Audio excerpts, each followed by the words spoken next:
আর ওখানে মনে করেন আমি হয়তো কথাটা বললে দর্শক কিছু মনে করতে পারে, ওখানে নোংরা নোংরা ড্রেস পরা হয় তো, তো আমি ওগুলো দেখে আমার খুব খারাপ লাগতেছে। আমি বলতেছি আমি ভিতরে যাবো না, তোমার যদি দেখা করার দরকার হয় তুমি যাও। ওটা একটা পতিতালয়, আমি তখন জানতে পারলাম যে ওটা একটা পতিতালয়। আমাকে বললো তোমার নির্দেহ ব্যবসা করতে হবে এখানে।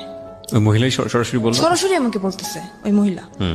আমি বলতেছি কিরকম কথা বলতেছেন, আমি আসছি এটা, আমি জানি এটা একটা হোটেল, এখানে মেয়েরা থাকে, তো দেহ ব্যবসা করবো মানে? আমার নাম মোসাম্মদ সাথী। মোসাম্মদ সাথী?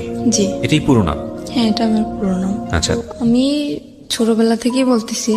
আপনার জন্ম জেলা কোথায়? আপনি কোথায় জন্ম? আমার জন্ম জেলা পটুয়াখালীতে। পটুয়াখালীতে? আচ্ছা। আর আমি বড় হয়েছি পটুয়াখালীতে। পটুয়াখালীতে। আর আমার বাবার কাছে তেমন একটা আমার থাকা হয় না, আমি বড় হয়েছি আমার নানা বাড়িতে।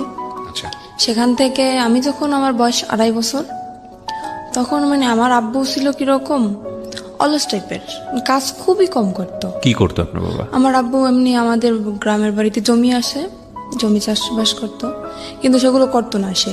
কয় ভাই বোন ছিলেন আপনারা? আমি একাই, আমার কোনো ভাই বোন নেই। আচ্ছা আচ্ছা, ওকে। তারপর সেখান থেকে আমার আম্মুর যখন বিয়ে, আমার আম্মু আমার মতন অনেক কষ্ট করছে জীবনে। আমার বয়স যখন 2.5 বছর, তখন আমার নানা নানির কাছে আমাকে রেখে আমার আম্মু ঢাকায় আসে চাকরি করার উদ্দেশ্য। আর এতটুকু বড় আমি হয়েছি আমার মায়ের সাপোর্টে। তারপরে আমার নানা বাড়ি থেকে বড় হওয়ার পরে ওখানে লেখাপড়া করতেছি। তখন যখন আমি ক্লাস 5-এ পরীক্ষা দিছি, তখন আমার আম্মু দেশে চলে আসে। আসার পরে আর আমার আব্বু তো কোনো কাজ করতো না, আমার আম্মুই চাকরি বাকরি করতো, আমার লেখাপড়ার খরচ চালাইতো, সংসারের খরচ চালাইতো। তো এভাবে আর কতদিন, এটা মহিলা মানুষ কতদিন পারে এটা সংসার সামলানোর দায়িত্ব? তো সে সারা জীবনের জন্য নিতে পারে না। তো সেখান থেকে আমার আম্মুর একটা অসুখ হইলো, সেটা হচ্ছে আপনার লিভারের টিউমার হলো। আচ্ছা। হওয়ার পরে ওখান থেকে আমার আম্মুকে ডাক্তার বললো যে আপনার রেস্টের প্রয়োজন, এখন থেকে আর চাকরি করা যাবে না, সম্পূর্ণ রেস্টে থাকা দরকার। তখন আমার আম্মু চাকরিটা ক্লোজ করে দিয়ে দেশের বাড়ি চলে গেল। যাওয়ার পরে সেখানে আমার আম্মুর প্রচুর মারতো, আর কাজ তো করতো না, আর আম্মুরে খুব মারতো। এগুলো আপনার নিজের চোখে দেখা ছোটবেলায়? হ্যাঁ, আমার নিজ চোখে দেখা। তখন কি আপনি স্কুলে পড়তেন নাকি? তখন আমি স্কুলে পড়তাম। কোন ক্লাসে? তখন আমি আমার আম্মু যখন বাড়ি যায় তখন আমি ক্লাস 5-এ পড়ি। ক্লাস 5-এ পড়েন? হ্যাঁ। তখন একদিন হয়েছে কি, তখন আমি যখন ক্লাস 5-এ পড়ি, একদিন রাত্রে আমি পড়তে বসছি, বসার পরে আমার আম্মুর সাথে কি নিয়ে একটা যেন ঝগড়া হয়, সেটা আমি জানি না, আমি তো পড়তেছিলাম। তো হঠাৎ করে আম্মুকে একটা চর মারে আমার আব্বু, কানের উপরে চর মারার পরে আমার আম্মুর কান দিয়ে রক্ত বের হয়ে যায়। তখন বৃষ্টি পড়তেছিল, তো আমার আম্মুর কান্না দেখে আমি খুব কান্নাকাটি করতেছিলাম। তখন আমার পাশের বাড়ি থেকে এক আন্টি এসে বলে আমার আব্বুকে যে তুমি কাজ কোনো কিছু করো না, তারপরেও আবার বউ বাচ্চাদের ঘরে বসে মারো, তোমাকে এখন পুলিশে দিয়ে দেবো। একথা বলার পরে আমার আব্বু ভয় পায় যায়। ওখান থেকে আমার আব্বু চলে যায়, আমার দাদা বাড়িতে চলে যায়। যাওয়ার পরে সেখান থেকে প্রায় 2-3 বছর কোনো খোঁজ খবর থাকে না। আম্মু অনেক অসুস্থ ছিল, বারবার কল করছে আমি অসুস্থ, তাও আমার আব্বু আসে না। তারপরে 3 বছর কাটে যায়, কাটার পরে আমার আম্মু তাকে ডিভোর্স দিয়ে দেয়। ডিভোর্স দেওয়ার পরে আমার আম্মু এখনো সেরকমই থাকার মানে ইচ্ছা ছিল, কিন্তু থাকতে পারে না শুধু আমার কারণে। ডিভোর্স হয়ে যাওয়ার পরে আমার তো লেখাপড়া কন্টিনিউ চলতেছে। আমি যখন ক্লাস 8-এ পরীক্ষা দেব, তার 1 মাস আগে ওই যে ছেলে আমার যার সাথে বিয়ে হয়েছে, ওর সাথে আমার আম্মুর সাথে, ওর সাথে দেখা না, কিন্তু ওর যে বোনের জামাই, তার সাথে আমার আম্মুর সাথে দেখা হওয়ার পরে সেখান থেকে আমার আম্মুরে উনি প্রথমত আপা বলে ডাকতো, কিন্তু তখন আমাকে দেখে নাই উনি। না দেখার পরে যখন আমাকে উনি দেখলো, তখন আমার আম্মুকে প্রস্তাব দিল যে এরকম আমার একটা শালা আছে, তা আমি তার জন্য আপনার মেয়েটাকে নিতে চাই। তা আমার আম্মু বলতেছে কি, আমার একটা মেয়ে, অত দূরে আমি বিয়ে দেবো না। আমার বলতেছে যে ছেলেটা যদি সংসারে থাকে তাহলে আমি হয়তো ভাইবে দেখতে পারি। তখন বললো ঠিক আছে, ছেলেটা সংসারেই থাকবে। তখন আমার আম্মু তাও রাজি না। তারপর আমার আম্মু আমাকে জানাইলাম, বললাম কি দেখো আম্মু, আমার এখনো বয়স একদম কম, আর তুমি এরকম চিন্তা ভাবনা কেন নিতেছো? এখন তো বিয়ে করা সম্ভব না আম্মু, আমি এসেছি পরীক্ষাটা দিয়েই, তারপরে তোমরা কিছু একটা করো, এত তাড়াতাড়ি কেন এসব বলতেছো? তখন আমার আম্মু মোটামুটি রাজি ছিল না। তারপরে হঠাৎ করে আমার আম্মুর কি হয়ে গেল আমি নিজেও জানি না। তারপরে আমার আব্বুর সাথে কথা হয়। তারপরে মানে আমার ছোটবেলা থেকে ইচ্ছা, আমি তো মাদ্রাসা লাইনে পড়ছি, মানে হাফিজি পড়ার ইচ্ছা ছিল আমার, আর আমার আম্মুরও ছিল। আর আম্মু চেয়েছিল যে আমার যদি একটা ছেলে হইতো আমি হাফিজি পড়াবো, কিন্তু যেহেতু মেয়ে সেটা তো আর সম্ভব না। তারপরেও আমি এটি পরীক্ষার পরে আমার আব্বুর সাথে কথা বলছি যে, আব্বু আমি হাফিজি মাদ্রাসায় ভর্তি হবো, তো ক্ষেত্রে তুমি যদি একটু হেল্প করো ভালো হয়, আম্মু তো একা পারতেছে না। তারপরে বলতেছি কি, আমার মেয়েকে যদি আমার পড়ানোর দরকার হয়, আমার মেয়ে আমার কাছে আসবে, আমি দূরে বসে আমার মেয়ের পড়ার খরচ আমি দেবো না।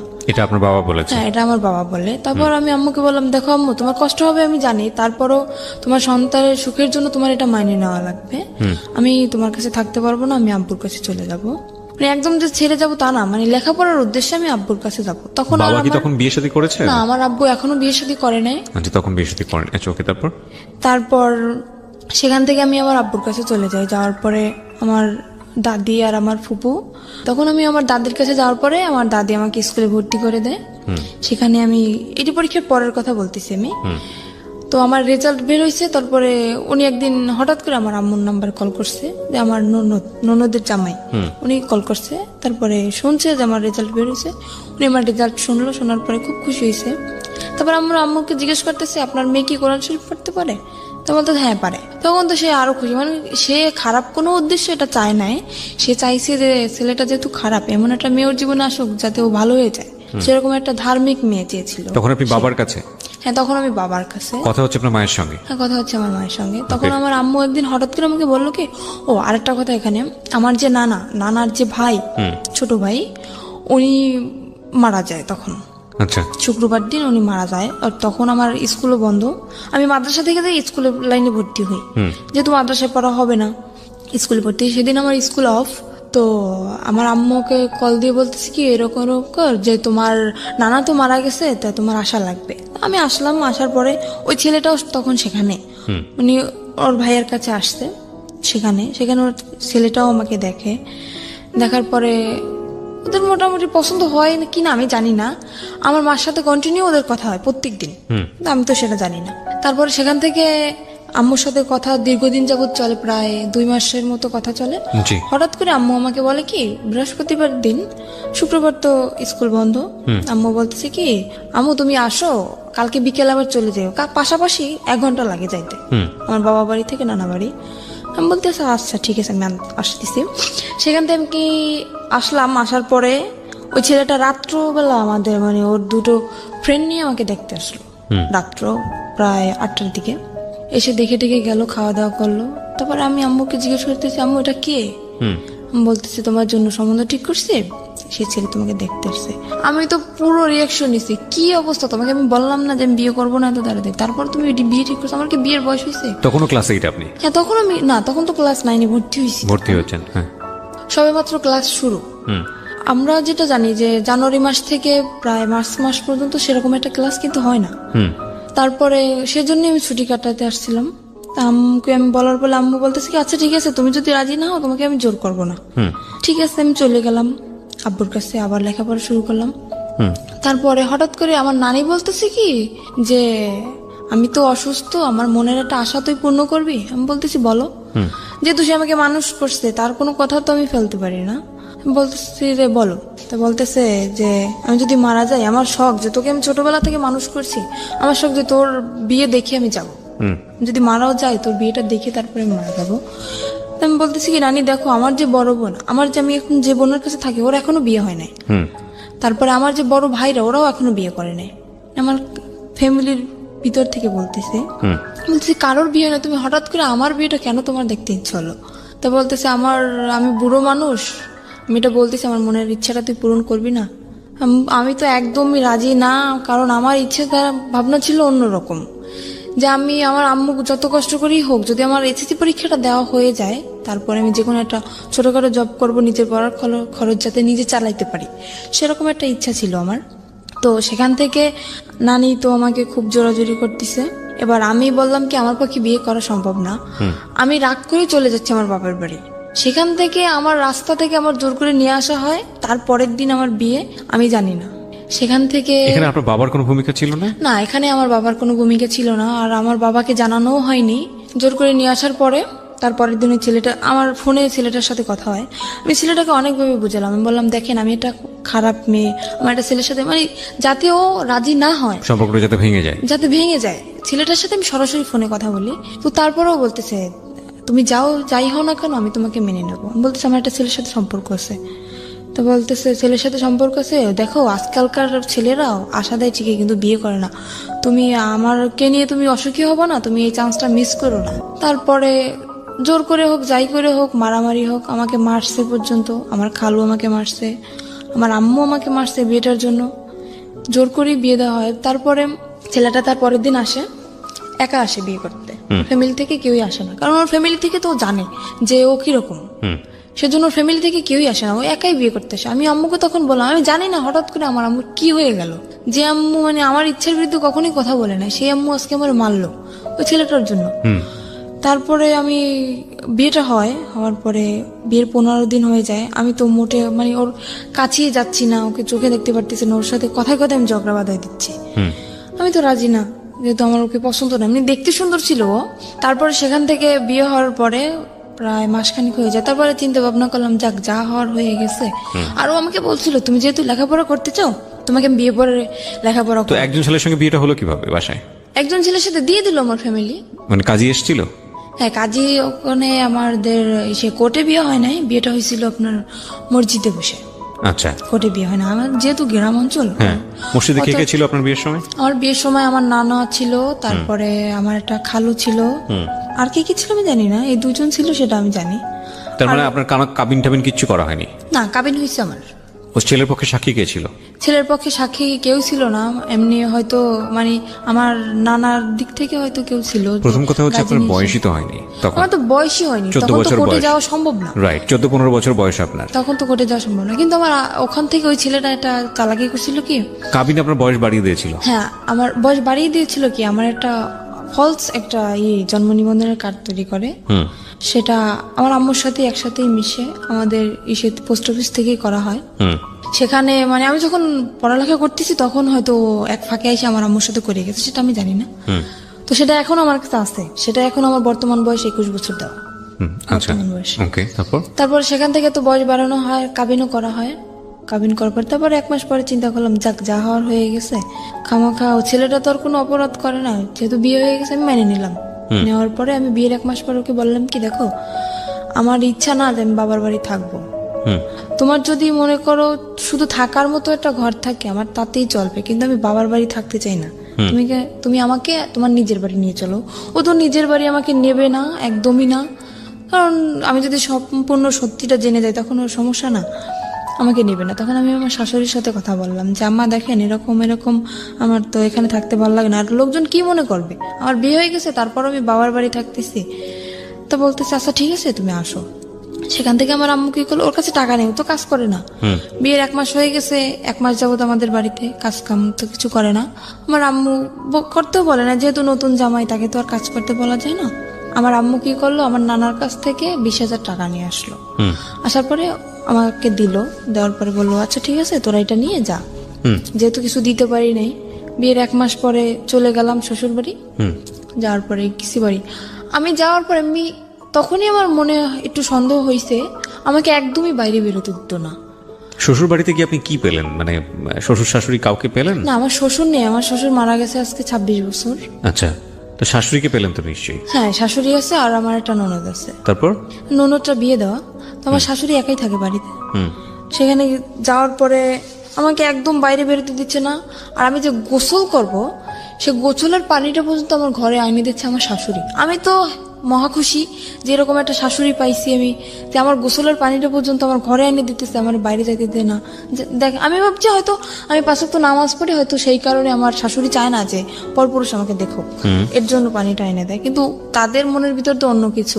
Something beyond entertainment. Welcome. সেটা আমরা সামনের দিকে যাই।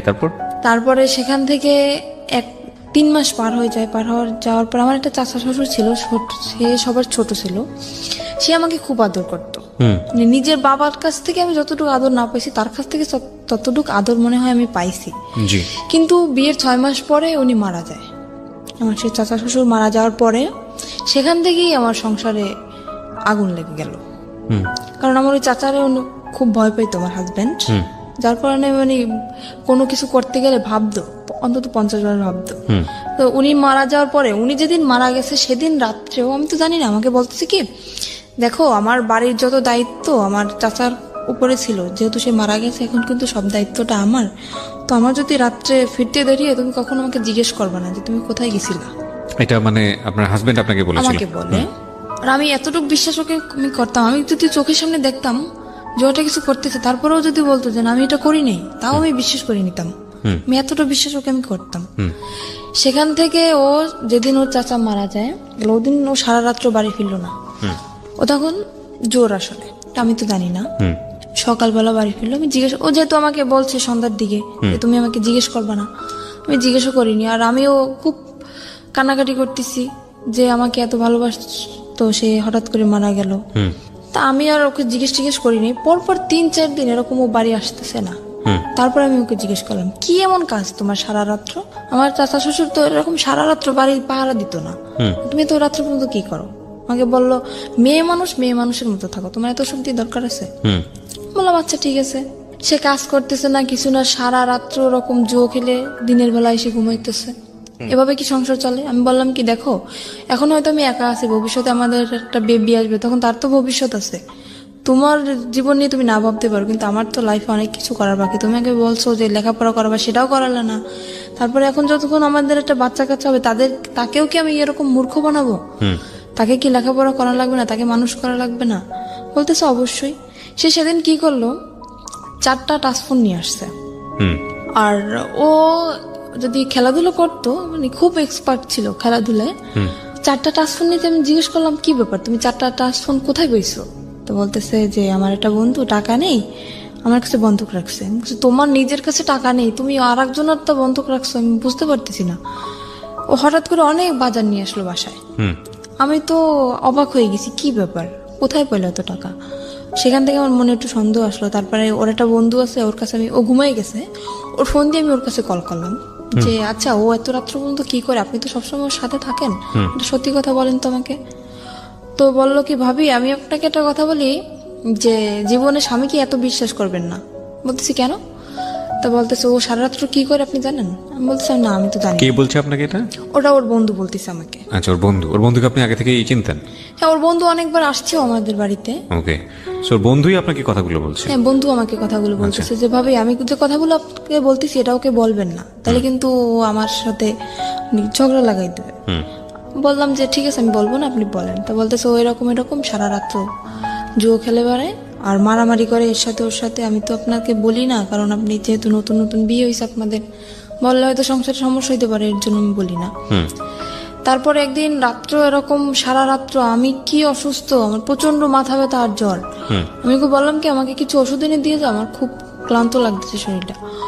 ও যে গেল আর আসলো না। তো সেখান থেকে সারা রাত্র অসুস্থ। আর ও কি করতো, যখন বাইরে বের হইতো বাইরে থেকে রুম তালা মেরে রেখে যেত। আমি যখন প্রথম দিন জানার পরে আমি যখন ওর সাথে ঝগড়া লাগানোর পরে ও আমাকে আমার যে গায়ের ওড়না ছিল ওটা খুলে আমার হাত বাঁধে, আমার পাও বাঁধে, বাঁধার পরে আমার মুখটাও বাঁধে, বেঁধে বাইরে থেকে ঘরের দরজাটা বন্ধ করে দিয়ে যায়। তো পরপর 2-3 দিন আমার একটা দেবর আছে, ও আমাকে এসে অনেক ছোট, আমাকে 2-3 দিন ডাকছে, কিন্তু দরজা তো বন্ধ আর আমার মুখও তো বন্ধ। আমি কিভাবে ডাক দেবো? আর আমি কাউকে বলিও নাই, কথাটা আমি কাউকে বলিও নাই, বললে তো মানে ওর মার শুরু হয়ে যাবে, এর জন্য আমি বলি নাই। তারপরে 2-3 দিন ওরকম ডাকছে। একদিন আপনাকে বেঁধে যেত, আসতো কখন? আসতো সকালে। তো আপনি এই সময়টা কি করতেন? ওরকম অবস্থা আমি ঘুমিয়ে যেতাম, আমি কান্না করতে করতে ওরকম অবস্থা আমি ঘুম পড়ে যেতাম। আর সকালবেলা এসেও খুলে দিত। সকালবেলা আসে যখন খুলতো তখন আপনি কিছু বলতেন না? কি বলবো, বললে তো মারতো, হয়তো কিছু বলতাম না। ওরা মাকেও বলতেন না? কাউকে না। আর আমার এমনও কোনো দিন গেছে যে দীর্ঘ 1 সপ্তাহ আমি না খেয়ে থাকছি, তাও আমি আম্মুকে কখনো বলি নাই। আচ্ছা, আমরা একটু ধারাবাহিকভাবে সামনে দিকে যাই। তারপরে কি হলো? তারপরে সেখান থেকে হাত পা ভাবে বেঁধে রেখে যেত। একবার আমার দেবর জিজ্ঞেস করতেছে যে ভাবি তোমাকে রাত্রে যখন আমি ডাকি, মানে ওরা প্রায় যদি কিছু রান্না করতো আমাকে দিয়ে যেত, তোমাকে ডাকি তুমি সারা দাও না কেন? আমি বলি কি আমি ঘুমিয়ে গেছি। তারপর ও একদিন টের পাইছে আমি কান্নাকাটি করতেছি, সেদিন আমাকে ও করে না, ওরভাবে বেঁধে রেখে যায় না, এমনি মারছিল। মারার পর বাড়ি থেকে তালা মারা ঠিকই ছিল। তারপরে আমার দেবরের কাছে একটা চাবি ছিল, ওর এই চাবিটা আবার আমাদের তালা খুলতো। তালাটা খোলার পরে ও আমাকে নিয়ে ওর আব্বুর কাছে যায়। তখন ওর আব্বু মারা যায় না, ওর আব্বুর কাছে যায়। যাওয়ার পরে এই করছে, বললো কি যে কি ব্যাপার, আজকে শুনলাম ঘরে অনেক ডাকাডাকি কান্নাকাটি, কি হয়েছে তোমার? আমি বললাম কি এরকম এরকম আপনার ছেলে এরকম করতেছে।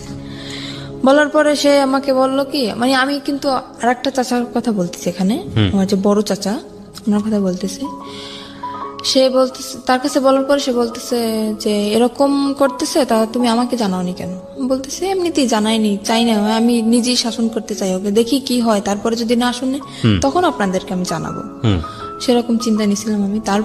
তারপরের দিন আমার চাচা, ওর যে চাচা, আমি ওকে চাচা বলে ডাকতাম, ওকে ডেকে নিয়ে জিজ্ঞেস করে কিরে তুই এরকম করতেছিস কেন? ওখান থেকে ওকে পেয়ে গেছে। কেন আমি বললাম, আমি তো নিজের ইচ্ছায় বলি নাই, সে আমাকে ডেকে নিয়ে গেছে, তারপরে আমি বলছি। না, ওর চাচা তো মারা গিয়েছে, আপনি একটু আগে যেটা বললেন। না, ওর বড় চাচার কথা বলতেছি আমি, ওটা তো ওর ছোট চাচা ছিল। ওকে। সেখানে ওকে কেন আমি বললাম, আমার সেই চাচা শ্বশুরকে কেন আমি বললাম, ও সেখান থেকে তারপর আমার চাচা শ্বশুর বলল যে এখন ওকে ঘরে নিয়ে যাবে, ওর গায়ে যদি নেক্সট টাইম কখনো একটা ফুলের টোকাও পড়ে তাহলে তোকে বাড়ি থেকে বের করে দেবো। আমার চাচা শ্বশুর এটা বললো। সে ডাইরেক্ট তার সামনে বলে আসতেছে ওকে আমি এখন মারবো, যদি কিছু করতে পারেন করেন। আমাকে এই বলে হাত ধরে টেনে রুমের ভিতরে নিয়ে যেয়ে আমাকে আবারও মারে। কেন আমি বললাম। তারপরে সেখান থেকে আমার চাচা শ্বশুর বললো বাড়ি বসে এরকম করবা, পরের মেয়ে যদি কিছু একটা হয়ে যায় তখন আমরা মামলা খাবো, এটা হবে না, বাড়ি থেকে বের হয়ে যাও, দুজনেই বের হয়ে যাও। ঠিক আছে, বের হয়ে চলে আসলাম। আর আমারও ইচ্ছা ছিল যে মানে বাড়ি থেকে আমি বের হয়ে চলে আসবো, যেহেতু যদি বন্ধু বান্ধবের সাথে থাকে তাহলে আরো বেশি খারাপ হয়ে যাবে, এখান থাকলে আমি ওকে ভালো বানাতে পারবো না। আমি চলে আসি, আমার বাবার বাড়ি চলে আসি। আসার পরে আমার আম্মু সব ওই নিজের মুখেই বলছে সবকিছু যে এরকম এরকম হয়েছে। বাড়ি থেকে বের হয়ে কোথায় আসেন? আমার বাবার বাড়ি আসছে। বাবার বাড়িতে? হ্যাঁ। সেখান থেকে যখন আমার আম্মু সবকিছু জানতে পারে এরকম এরকম, তখন আমার আম্মু বলতেছে এরকম একটা কাজ করলাম, আমার একটা মাত্র মেয়ে, আমি কি করলাম এটা? তখন আমার আম্মু বললো যে মানে আমাকে ওখান থেকে ডিভোর্স করাবে। আমি বললাম আম্মু দেখো, বিয়েটা কিন্তু তোমাদের ইচ্ছে হয়েছিল, আমার ইচ্ছে হয় নাই, কিন্তু আমি এটা পারবো না যে তোমাদের ইচ্ছে মতো সবকিছু করবো, এটা হবে না। তোমাদের ইচ্ছে মতো বিয়ে করছি, আবার তোমাদের ইচ্ছে মতো ডিভোর্স করবো, এরপরে আমার আবার বিয়ে হবে, সে তো এর থেকেও খারাপ হতে পারে। তখন আমি কি করবো আম্মু? তখন আপনার লেখাপড়া কি বন্ধ? হ্যাঁ, লেখাপড়া বন্ধ। ওকে। তারপরে সেখান থেকে আমার আম্মু তো আমাকে ওখানে দেবেই না, একদম ডিভোর্স করাই দেবে। ওকে বলতেছে তুমি চলে যাও। ও চলে আসে, আসার পরে সেখান থেকে ওকে বলার পরে ও চলে আসে। না, আমি তো খুব কানাকাটি করতেছি, যেহেতু আমার অল্প বয়সে বিয়ে হয়েছে, তারপর আমার প্রথম স্বামী, এমনিতেই তো আমার তখন আবেগী বয়স, তখন তো মনে করেন একটা ছেলে যদি পাশে থাকে তখন আবেগে এমনিতেই ভালোবাসা এসে যায় তার প্রতি। তো আমি মানে খুব লাভ করতাম ওকে আমি। তারপরে আমি খুব কান্নাকাটি করতেছি, খাচ্ছি না, কিছু না। আমার আম্মু বলতে দেখ এরকম যদি করিস তাহলে তো তোর নিজের শরীর তো থাকবে না, তুই তো মারা যাবি, এরকম কেন করতেছিস? আমি বলছি আম্মু তুমি যদি সত্যি আমাকে চাও বাঁচাইতে তাহলে আমাকে ওর কাছে দিয়ে আসো। বলতেছে এটা আমি কখনোই পারবো না, আমি একবার তোমার জীবন নষ্ট করছি কিন্তু দ্বিতীয়বার আবার আমি তোমার জীবনটা নষ্ট করতে পারবো না। সেখান থেকে আমি কি করলাম, আমার আম্মুর ইসের জন্য, ডাক্তার দেখানোর জন্য আমার আম্মু কিছু টাকা নিয়ে আসে আমার নানার কাছ থেকে। আমি সেই টাকাটা মানে নর্মালি যেটা বলি চুরি বলতে পারি, চুরি করে আমি আমার কাছে নিয়ে আসি। আসার পরে রাত্র 8টার সময় আমি বাসা থেকে বের হয়ে যাই, বের হয়ে আমি পালাই ওর কাছে চলে আসি। ও কোথায় ছিল তখন? ও তখন ঢাকায় ছিল। ঢাকায় ও কি করছিল? ও ঢাকায় কিছু করতেছিল না, ঢাকায় ওটা মামা আছে। মানে ও চাচ্ছিল আপনি পালিয়ে চলে আসেন ওখান থেকে? হ্যাঁ, ও চাচ্ছিল সেটাই। আর ওর সাথে আমার কথা হতো, রেগুলারলি কথা হতো। যখন সবাই ঘুমিয়ে যেত তখন আমি রাত্রেবেলা ওকে ফোন করতাম, ওর সাথে আমার কথা হতো। তো ওর সাথে আপনার বয়সের ডিফারেন্স কত ছিল? ওর সাথে আমার সাথে তখন ওর বিয়ে হয়েছিল, তখন ওর বয়স ছিল 21 বছর। ও তো পিচ্ছি, ও তো কিছু বোঝে না। আর ওর যখন প্রথম ম্যারেজ হয় তখন ওর বয়স ছিল আপনার 17 বছর। মানে ও এর আগেও বিয়ে করেছে? হ্যাঁ, আর আমি বললাম না এর আগেও বিয়ে করছিল। এগুলো আপনি আরো পরে যে জানতে পেরেছেন? পরে যে না, ওটা আমি বিয়ের যে 6 মাস পরেই আমি জানতে পারছি। এটা আপনার ফ্যামিলি জানে যখন আপনাকে আলাদা করে রেখেছে? না, তখনও জানেন আপনার? তখন আমি বলি না, আমি বললে তো জানতো। ও আচ্ছা, বলেন না, আপনি লুকিয়ে গেছেন? আমি লুকিয়ে গেছি। দ্য থিং ইজ দ্যাট ওর মনের মধ্যে একটা ইমোশন জেগেছে, যেটা ও একটু আগে বলছিল যে আমার জীবনের প্রথম কারোর প্রতি ভালো লাগা। তো সামহাও ও চেয়েছে নিজের জায়গাটা থেকে যে এই ভালো লাগা, যেহেতু ওকে ভালোবেসে ফেলেছি, সুতরাং ওকে যে কোনোভাবেই হোক নিজের জায়গাটায় আপন করে রাখা, সেভ করা অন্য জায়গাটা থেকে। না, ও কখনোই, ওর মনের ভিতরে কখনোই আমার জন্য ভালোবাসা ছিল না। সেটা তো ওর আচরণ থেকে বুঝতে পারছি। আমরা ভবিষ্যতে কি হয়েছে সেটা ধারাবাহিকভাবে সামনে দিকে যাই। ও আমার সাথে এরকম চলছে যে আমি বুঝছি যে এরকম একটা ছেলে আমার লাইফে আমি পাবো না, যে এতটা ভালোবাসে আমাকে। আচ্ছা, আমি শুধুমাত্র ওর এইসব যে অপকর্ম, এইসব দিকটা আমি কখনোই ভাবি নাই। আমি ভাবছি শুধু ওর ভালোবাসাটা, আর কিছুই না। আমি ঢাকায় চলে আসলাম, আসার পরে ওর একটা মামা আছে ওখানে, উনি একটা চাকরি ঠিক করে আমার জন্য আর ওর জন্য, কিন্তু আমার বয়স অল্প, সেখানে আমাকে চাকরিতে অ্যাকসেপ্ট করে না। ও একটা চাকরি করার পরে আমিও কিছুদিন পরে একটা চাকরি নিই। তারপর ও 1 মাস চাকরি করার পরেও চাকরি করা বন্ধ করে দিল বাসায়। তারপর আমি তো চাকরি নিলাম। ও যে 1 মাসের বেতনটা পাইছে, পাওয়ার পরে সে টাকাটা নিয়ে ও বাড়ি চলে গেছে, আমাকে ওখানে একা রেখে। কোথায় ছিলেন আপনি তখন ঢাকাতে? আমি তখন ঢাকা নারায়ণগঞ্জে ছিলাম। নারায়ণগঞ্জে ছিলেন। নারায়ণগঞ্জে আপনাকে নিয়ে বাসা ভাড়া নিয়েছিল সে? হ্যাঁ, বাসা ভাড়া নিয়েছিল। আর আমি যেহেতু জীবন গল্প বলতেছি, সবকিছুই বলি, তখন আমি একটা গার্মেন্টসে চাকরি করি। জি। সেখানে গার্মেন্টসে আমি 1ম মাসের বেতন তখনও পাইনি, আমার চাকরির বয়স কেবল 15 দিন। সেখান থেকে ও তো 1 মাস হয়ে গেছে চাকরির বয়স, আর বাসা ভাড়াও তো দেওয়া হয় নাই, আর টুকিটাকি কিছু ধারও হয়েছে, প্রায় 10,000 টাকার মতো ধার। ও বেতনটা পায়ে বাড়ি চলে গেছে না বলে, ফোনটাও অফ, আর আমার ফোনটাও নিয়ে গেছে। এবার আমি কি করব? সেখানে বেতন পাই নাই, ও বেতন পেয়ে চলে গেছে, বাসা ভাড়া 1 মাসের, টুকিটাকি দেনা, ইচ্ছা ছিল দুইজনই বেতন পাবো, বেতন পেয়ে সব দেনা ধারগুলো শোধ করে দেবো। এখন আমার তো আমি কি করব ভাবতে পারতেছি না। তখন আমি আম্মুর কাছে কল করলাম যে আম্মু, তোমার জামাই অনেক অসুস্থ, টাকা নেই, তুমি কিছু টাকা পাঠাও। আম্মুর কাছ থেকে 10,000 টাকা নিলাম, আর না মানে আম্মু নিজেই আসলো ঢাকায়, এসে দেখতেছে যে নেই। তখন আম্মু বললো কি যে তুই এত মিথ্যা কথা কেন বলতেছিস আমার সাথে? আমি কোনোদিন মিথ্যা কথা বলি নাই, সেই মানুষ আমি ওর জন্য অনেক মিথ্যা বলছি আমার ফ্যামিলিতে, অনেক। আম্মু এসে দেখার পরে বলতেছে কি, তুই এরকম একটা মিথ্যা কথা আমার সাথে বলতে পারলি, যে ও করলো এটা আর তুই বললি আরেকটা। তখন আমার আম্মু ওখান থেকে সবার ধার শোধ করে আমাকে ওখান থেকে নিয়ে আসে। নিয়ে আসার পরে বাড়ি আমাকে আটকায় দেয়, একদম ফুল আটকায় দেয়। আমার পাশে মনে করেন বডিগার্ড হিসেবে প্রত্যেক সময় 3-4 জন লোক আছে, কেউ না কেউ আছে আমার পাশে, আমাকে বডিগার্ড হিসেবে পাহারা দিচ্ছে তারা। তখন আমি কিভাবে যাব? আমার তো কি কষ্ট হচ্ছে সেটা তো আমি বুঝতেছি, যে আমার বুকের ভিতরটা কিরকম ফিল হচ্ছে। তো সেখান থেকে আমাকে আটকানো তো হইলই, প্লাস আমাকে জোর করে ডিভোর্স করানো হবে। কাজী আমার বাসায় চলে আসছে। ওকে। আমি বললাম কি, আপনি কি মামলা খাইতে চান? আমি কাজীকে বললাম, আপনি কি মামলা খাইতে চান? বলতেছে কেন? বলছে আমি ডিভোর্স করবো না, আপনি জোর করে ডিভোর্স করেছেন, আমি কিন্তু আপনার নামে মামলা করে দেবো। তো কাজী ভয় পেয়ে গেছে, কাজী বলতেছে আমি ডিভোর্স করাতে পারবো না। কাজী চলে গেল। যাওয়ার পর সেখান থেকে আমি আবারও পালায় চলে গেলাম। আমি পালালাম কখন? তখন ফজরের আজান দিছে। ফজরের আজানের সময় আমি বাসা থেকে বের হয়ে গেছি। আমি নামাজ পড়ার দিয়ে আমি উজু করতে বের হয়েছি, সেখান থেকে আমি বের হয়ে গেছি। বের হয়ে আমার শহরে যাইতে আপনার প্রায় 1 ঘন্টা সময় লাগে, গ্রামের দিকে তো বাড়ি। সেখান থেকে আমি গাড়ি থেকে নেমে ওকে কল করলাম যে আমার কাছে টাকা নেই, তুমি টাকা পাঠাও, আমি আসবো। তো বলতেছে আমার পক্ষে টাকা পাঠানো সম্ভব না। আমি কি করলাম, আমার বিয়ের সময় যে নাকফুল দেওয়া হয়েছিল আমাকে, নাকের ফুল, ওরা আমি বিক্রি করে দিলাম শহরে গিয়ে। বিক্রি করে সেখান থেকে আমার 700 টাকা আসলো। আমি সেই টাকাটা দিয়ে ওর বাড়ি চলে গেলাম। যাওয়ার পরে সে তো আমাকে মাইনে নিচ্ছে না। কেন তুমি আমার মাইনে নেবে না? বিয়ের 1 বছর পরের কথা বলতেছি আমি। সে আমাকে মানবে না। তুই কি অন্যায় করছি আমি, তুমি কেন আমাকে মানবা না? আমি কি অন্য কারোর সাথে রিলেশন করছি বা কারোর সাথে ভেগে গেছি, তারপরে 6 মাস পরে তোমার সাথে আসছি, কেন তুমি আমাকে এরকম করতেছো আমার সাথে? সে বলতেছে ঠিক আছে, একটা শর্তে আমি তোমাকে রাখতে পারি, আমি কোনো কাজ করতে পারবো না, তুমি আমাকে চাকরি করে খাওয়াবা। ঠিক আছে। তো সেখান থেকে আমি যশোরে চলে গেলাম, সেখানে আমার একটা ফুফু শাশুড়ি আছে। যশোরে কি Something beyond entertainment. Welcome. ওকে সাথে নিয়ে গেলেন? হ্যাঁ, ও আমাকে নিয়ে গেছে আমার ফুফু শাশুড়ির কাছে। ওকে। আর ওনার মেয়ের নিজস্ব পার্লারের আছে, বিজনেস আছে। সেখানে আমাকে 3 মাস ট্রেনিং করানোর পরে আমি মোটামুটি কাজ সবকিছুই শিখি। শেখার পরে ওখানে আমার চাকরিও হয়ে যায়। তখন আমার বেতন ছিল 16,000 টাকা। আর আমি বেতনের যত টাকা পাইতাম, বেতন পাওয়ার সাথে নিয়ে মানে ও আমার সাথে থাকতো না, কিন্তু যেদিন আমি বেতন পাইতাম ওদিন চলে আসতো, আচ্ছা, সব টাকা নিয়ে যেত। হাত খরচের টাকা রেখে সব টাকা নিয়ে যেত। ওকে। নিয়ে ও বলতো কি যে আমার মানে আমাদের বাড়ি তো এমনি ও বলতেছে যে আমার 2তলা বিল্ডিং করার ইচ্ছা, তো এই টাকাটা নিয়ে আমি ব্যাংকে রাখতেছি। আসলে কোনো কিছুই করতো না, ও টাকাগুলো শুধু ফাও নষ্ট করতো। আর মেয়েদের সাথে মনে করেন আসার পরে ও ফোন অফ করে রাখ, ফোনের উপরে ফোন আসতেই থাকতো মেয়েদের ফোন। তারপরে সেখান থেকে টাকা নিয়ে গেল। 2-3 মাস এরকম চাকরি করার পরে এরকম টাকা নিয়েই যাচ্ছে। আমি বলতেছি কি আমি বাড়ি যাব, তুমি কোথায় টাকা রাখতেছো আমি এটা দেখবো। সে আমাকে বাড়ি নিবে না। তখন একটা মেয়ের সাথে ওর রিলেশন চলতেছে। সেই মেয়েটাই মানে জানতো যে ওর বউ আছে, তারপরে আমার বাড়ি কোথায় সবকিছুই জানতো। তারপরেও মেয়েটা ওর সাথে রিলেশন চলতেছে। আর সে মেয়েটারও আগে বিয়ে হয়েছিল, যেরকম ও ছিল সেরকম সে মেয়েটা ছিল। দুজনই একরকম। ওর সাথে রিলেশন ছিল, তারপরে রিলেশন চলতেছে সেটা আমি জানি না। তারপরে একদিন ওই মেয়েটাকে নিয়ে আমি তো অফিসে, আমার ফুপু শাশুড়ির বাসায়ও আসে। আর আমার যে দুপুরের লাঞ্চ, আমার ওই যে বাসায় যে কাজের বুয়া উনি নিয়ে যেত, আমি বাসায় আসতাম না দুপুরে, উনি নিয়ে যেত।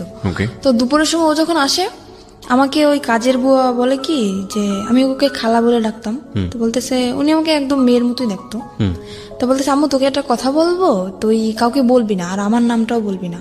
আমি বলতে আচ্ছা ঠিক আছে বলবো না। কি আমি বুঝতে পারিনি যে এই কথাটা বলবে। আমি ভাবছি হয়তো আমার ফুপু শাশুড়ি একটু মানে রাগী মানুষ, তো অনেক সময় মানে গালাগালি করে, আমি ভাবছি সেরকম কিছুটা বলবে। তো বলতেছে আচ্ছা আপনি বলেন, আমি কাউকে বলবো না। তো বলতেছে কি যে জামাই এটা মেয়েকে নিয়ে এরকম এরকম বাসায় আসছে, মেয়েটাকে তুই চিনিস? তো আমি ভাবছি হয়তো আমার ননদ হইতে পারে। আমি বলছি দেখতে কেমন? তো উদাহরণ দেওয়ার পরে আমি দেখছি যে না, আমার ননদ তো এরকম না। তখন আমি বললাম কি আচ্ছা ঠিক আছে আমি বাসায় যেয়ে দেখবো, বাসায় যেহেতু আসছে আমি বাসায় যেয়ে দেখবো। তা বলতেছে নর্মালি যদি তোর ননদ হইতো তাহলে তো এরকম বসার কথা না। সে মেয়েটা ওর পাশে যে বসতেছে, ওর হাতে হাত রাখতেছে, হেসে হেসে কথা বলতেছে, একসাথে সেলফি তুলতেছে। আমি বলতেছি আচ্ছা আমি বাসায় যেয়ে দেখবো, তুমি বাসায় যাও। তারপরে আমি 5টার সময় ছুটি নিয়ে আমি ওখান থেকে যাই। তারপরে বাসায় যেয়ে ওদেরকে আমি পাই না, ওরা ওখান থেকে চলে যায়। চলে যাওয়ার পরে আমি সেদিন তো পাই না। তারপর আমি কান্না করতেছি, তখন আমার মনের ভিতর কিরকম একটা সন্দেহ জাগছে যে হঠাৎ করে আমার সাথে দেখা না করে চলে গেল, কোন মেয়েকে নিয়ে আসলো। আমি খুব কান্নাকাটি করতেছি আর আমার চোখ একদম ফুলে গেছে কান্না করতে করতে। তখন আমার ফুপু শাশুড়ি বুঝতে পারছে যে হয়তো কিছুটা হয়েছে, আমাকে ডাকলো। ডাকার পর উনি আমাকে পারুল বলে ডাকতো, কারণ ওনার একটা মেয়ে ছিল, ওনার মেয়েটা রোড অ্যাক্সিডেন্টে মারা যায়, সেজন্য আমাকে নিজের মেয়েই মনে করতো। তো ওনার মেয়েটার নাম ছিল পারুল, আমাকে পারুল বলে ডাকতো উনি।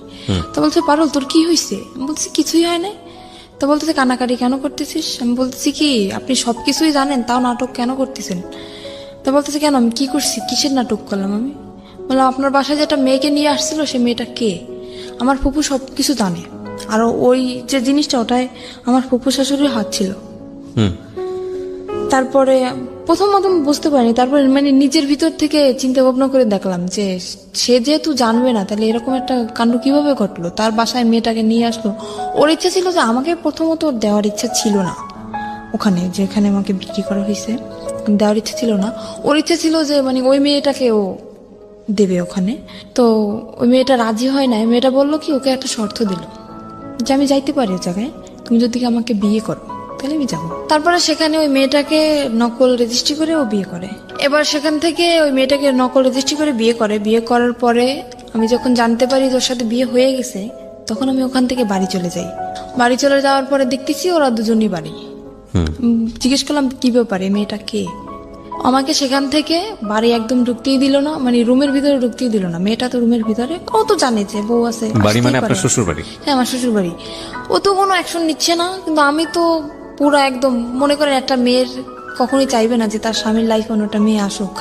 আমি তো অনেক রাগারাগি করতেছি, চিল্লাপাল্লা করতেছি। ও সেখান থেকে আমাকে নিয়ে গেল একটা হোটেলে। তারপরে সে হোটেলটা আমার একটা আত্মীয়র, সেই হোটেলে নিয়ে যেয়ে আমাকে বললো দেখো এরকম এরকম একটা মেয়েকে ওকে আমি বিয়ে করিনি, ওর সাথে আমার নকল রেজিস্ট্রি, ওর সাথে আমার ঘর সংসার করার ইচ্ছা না, ওকে আমি ছেড়ে দেবো। বলি কেন তুমি এরকম করলা? তুমি তো আমার সাথে এরকম করতে পারবা, কেন করলো? মেয়েটা জীবনটা কেন তুমি নষ্ট করলা? তা বলতেছে ওর বাবা মার অনেক টাকা পয়সা আছে, তো মানে আমাকে লোভ দেখাচ্ছে, ও টাকা লোভ দেখাচ্ছে। ওর বাবা মার অনেক টাকা পয়সা আছে, কিছু টাকা পয়সা নিয়ে আমি ওকে ছেড়ে দেবো। আমি বলতেছি এটা কখনোই হবে না। আমি একটা যেরকম আমার মনে যেরকম কষ্ট হয় আমার স্বামীর জীবনে অন্য কেউ আসলে ঠিক ওরও সেরকম কষ্ট, আমি এটা মানবো না। তারপরে সেখানে ওই মেয়ের যে নানি, ওই মেয়েটার নানি কল করছে ফোনে। আমি ফোনটা রিসিভ করি। আমি বললাম কি মেয়ে যে বিয়ে দিছেন জানেন যে ছেলে কি করে? বলতেছে হ্যাঁ জানি। ছেলে কি করে? বলতেছে ছেলে তো রোলার মেশিন চালায়। বলতেছি সম্পূর্ণ ভুল, ও কোনো কাজ করে না। বলতেছে তুমি কি বলতেছো? আমি বলতেছি আমি ওর বউ। বউ মানি? কিন্তু বউ মানে আপনি জানেন না যে ওর আগে আরো একটা বউ আছে? তো বলতেছে না তো, ও তো বলছে যে আমি আগে বিয়ে করছিলাম, তার সাথে ডিভোর্স হয়ে গেছে। ডিভোর্স হয়ে গেছে তাহলে ও আমার সাথে কেন এখন? তারপরে বললো কি আচ্ছা এই করছে, আমরা থানায় মামলা করব, তুমি থানায় আসো। আমি বলতেছি মামলা করার দরকার হলে আপনারা করেন, ভুল আপনারা করছেন, মামলাটা আপনারাই করবেন, আমি করব না। আপনারা কি করবেন আপনারা নিজেরা ডিসিশন নেন, এর ব্যাপারে আমি কিছু বলবো না আপনাদের। তো ওরা, আমি তো সেখান থেকে আমাকে বললো কি তুমি যেখানে আছো সেখানে যাও, ও মেয়েটাকে আমি কিছুদিনের ভিতরে ছেড়ে দিয়ে আমি তোমার কাছে আসতেছি। আপনি তখন যশোরে? আমি তখন যশোরে না, তখন আমাকে খুলনা একটা হোটেলে নিয়ে যায়। খুলনায়, যশোর খুলনা তো পাশাপাশি জেলা। এই কথাগুলো হচ্ছে কোথায়? খুলনায় বসে? হ্যাঁ, খুলনায় বসে একটা হোটেলের ভিতর হচ্ছে। তো আপনাকে যেতে বলছে কোথায়? যেতে বলছে আমার যেখানে চাকরি করি ওখানে আমাকে যেতে সেটা তো বলছে। যশোরে? হ্যাঁ, যশোরে। ওকে। ওখান থেকে আমি যশোরে চলে যাই। চলে যাওয়ার পরে মানে যেটা বললাম আমি বিশ্বাস করলাম আবারও। ওখান থেকে যশোরে চলে যাই, যাওয়ার পরে ও মেয়েটাকে নিয়ে আবার ওই বাসায় আসে। ওই বাসা বলতে? আমার ওই যে ফুপুর বাসায় আবার আসে। আপনার আপন ফুপু? না, ফুপুর শাশুড়ি। ফুপুর শাশুড়ি, ওকে। ওনার বাসায় আবারও আসে। আসার পরে আমি সেদিন যখন আমি খবর পাই, ওই খালা আমাকে কল করে, যখনই আমি খবর পাই আমি সাথে সাথে অফিস থেকে বেরোয় চলে আসি। আমি আমার ম্যাডামকেও বলি না যে আমি যাচ্ছি, সেখান থেকে আমি সাথে সাথে বেরোয় চলে আসি। আসার পরে ও আমার আসার আধা ঘন্টা আগে বের হয়ে গেছে। যাওয়ার পরে আমি কল করছি ওকে, কি ব্যাপার, তুমি নাকি আজকে আসছিলে, তুমি চলে গেছো কেন? তো বলতেছে আমি কালকে আসবো। তো পরের দিন আসলো। আসার পরে রাত্রবেলা আমি ওর সাথে কথা বলতেছি না, কিছু না, ঝগড়া লাগাই দিতেছি। তো তখন ও রাগ করে চলে যাবে, থাকবে না। বলতেছে তোমার এই মেজাজ দেখার জন্য আমি আসিনি। এখানে আমার তো রাগ করাটা স্বাভাবিক, যেখানে আমার স্বামীর সাথে আমার থাকার কথা। আমি চাকরি করতেছি এক জায়গায়, আমার স্বামী আর এক জায়গায় থাকতেছে, তার সাথে অন্য একটা মেয়ে। বুঝতেছি না, মানে আমার অ্যাকশন নেওয়ার কথা, সে জায়গায় উল্টো আমার সাথে রাগ দেখাইতেছে। আমি এখানে থাকবো না, আমি চলে যাবো। বলছি যাও। আমি রাগের মাথায় বলতেছি যাও। তো আমার ফুফু শাশুড়ি তাকে ধরে রাখার পরে রাত্রবেলা ওর সাথে আমার কথা চলতেছে যে কেন তুমি এরকম আমার সাথে করলা, এরকম মেয়েটাকে নিয়ে তুমি ঠিকই সংসার করছো, তুমি যেহেতু তাকে রাখবা না তাহলে তাকে তুমি বাড়ি নিয়ে গেলা কেন? আমার বাড়ি জায়গা হচ্ছে না, আর তুমি তারা নিয়ে বাড়ি রাখতেছো, কিভাবে রাখতেছো? তো তখনও করলো কি, ওর মা ফোন দিল, ওই মেয়েটার মা ফোন দিল। ফোন দেওয়ার পরে আমি ফোনটা যে রিসিভ করতে গেছি, ফোনটা আমাকে দিচ্ছে না। আমি জোর করে হাত থেকে ওর ফোনটা নিয়ে গেছি, নেওয়ার পরে আমাকে মার শুরু করে দিয়েছে। মারার পরে ও আমার মাথায় মারে একটা দিয়ে, আপনার ওই যে স্ট্রে থাকে না, সিগারেট খাওয়ার পরে যেটা ফালানো হয়, হ্যাঁ স্ট্রে, ওটা দিয়ে আমার মাথার মধ্যে মারে। মারার পরে আমি ওখানে অজ্ঞান হয়ে পড়ে যাই। তারপরে আমার মাথা দিয়ে প্রায় রক্ত বের হয়ে যায়, মানে অল্প কিছু ফেটে যায়। আমি ওখানে সেন্সার হয়ে যাই। প্রায় ঘন্টাখানিক পরে আমার সেন্স আসার পর দেখতেছি ওই মেয়েটার সাথে ও কথা বলতেছে ফোনে। তখনও ও কথা বলতেছে যে আমার ওয়াইফ এদিকে অজ্ঞান, সেদিকে ওর কোনো খেয়াল নেই, ও সে মেয়েটার সাথে কথা বলতেছে। আমি তখন ওকে দরজা খুলে দিলাম, দারোয়ানকে ডাকলাম, ডাকার পরে আমি বললাম তুমি এখন বের হয়ে যাও। তখন রাত্র 3টা। সেখান থেকে বের হয়ে গেল। যাওয়ার পরে 4-5 দিন পরে আবার আসলো। আসার পরে আমাকে বলতেছে কি যে, আমাকে শারমিন বলে ডাকে, শারমিন আমি যা করছি আসলে আমার আসলে অন্যায় হয়েছে। তো ও ওখান থেকে মানে ওই মেয়েটা যাবে না, আমাকে বললো কি তোমাকে নিয়ে আমি এক জায়গায় বেড়াতে যাব। আমি ওকে আবারও কিন্তু ক্ষমা করে দিলাম, এত অন্যায় করার পরেও। মানে আপনি মেনে নিলেন যে ওই বউ থাকা অবস্থায় আপনি থাকবেন না? তাহলে অবশ্য মেয়েটা নেই। মেয়েটা কোথায় গেছে? চলে গেছে। ও মেয়েটা চলে গেছে। তারপরে হ্যাঁ, ও বলছে যে মেয়েটা চলে গেছে, আসলে যায় না, মেয়েটা ওর বাড়িতে। ওকে। তারপরে আমাকে বলো তোমাকে নিয়ে আমি এক জায়গায় বেড়াতে যাব। বলছে আচ্ছা ঠিক আছে চলো। তো বলতেছে কালকে তুমি ছুটি নেবা। বলছে আচ্ছা। তারপরে আমি আমার ফুফু শাশুড়ির কাছ থেকে কিছু টাকা নিলাম। নেওয়ার পরে ও আমাকে নিয়ে, মানে আমার লাইফে ফার্স্ট আমি ওই জায়গাটা যখন দেখি, আমাকে একটা জায়গায় নিয়ে যায়, সেখানে সব মেয়েরা।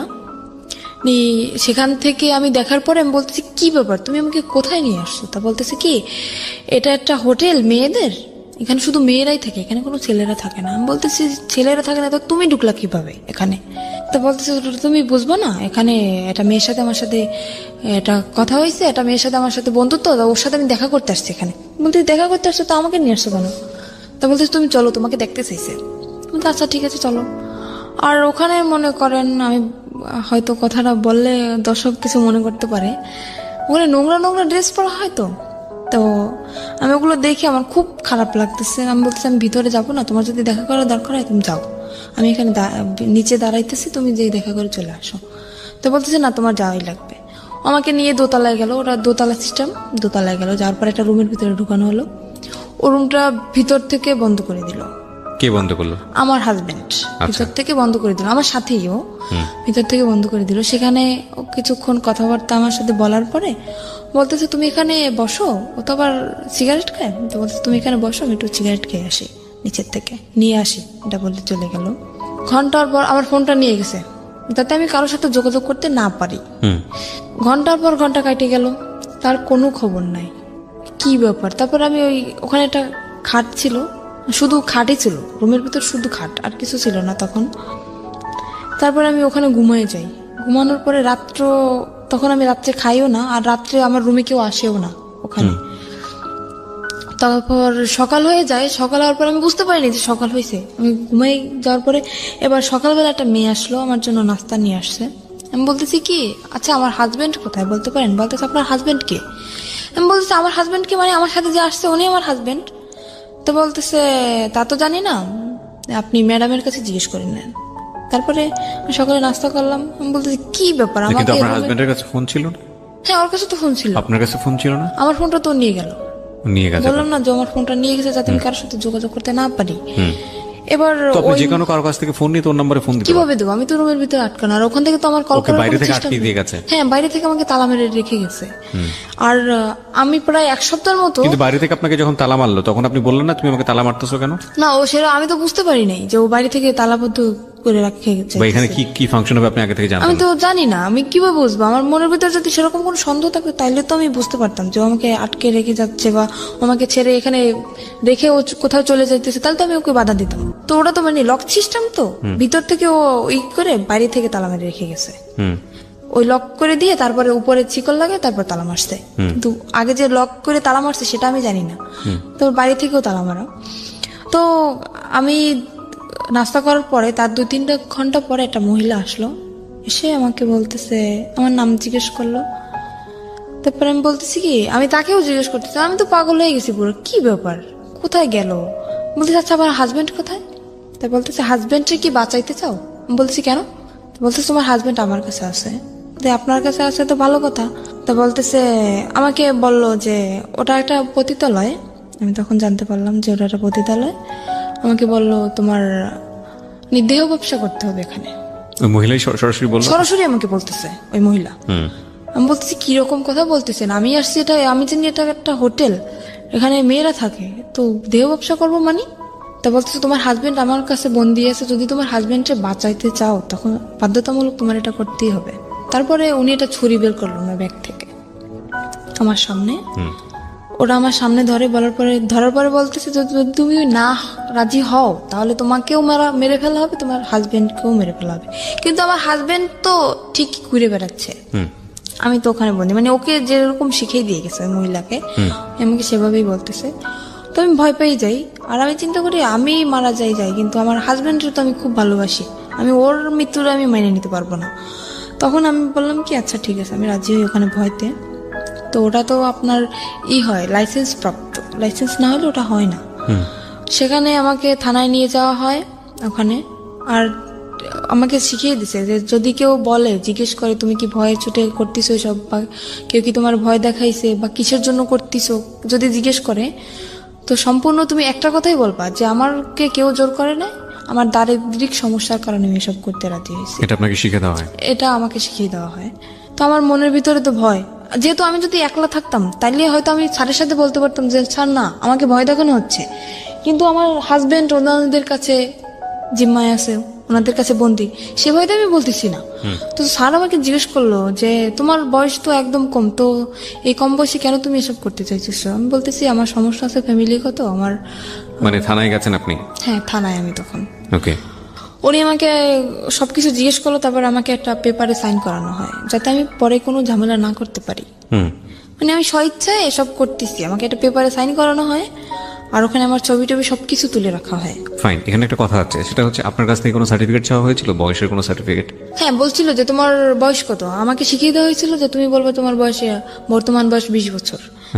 আমি বলছি 20 বছর বয়স। তো উনি সেরকম একটা সার্টিফিকেট বলছিল, সার্টিফিকেট আছে? আমি বলতেছি যে হ্যাঁ সার্টিফিকেট তো আছে, সেটা তো বাসায়। তো উনি আমাকে কাছে দেখতে চায় না, বলে না যে তোমার সার্টিফিকেট আমাকে দেখাও, সেটা আমাকে বলে না। আমি মুখে বলছি যে আমার বয়স 20 বছর, ওই পর্যন্তই এনাফ।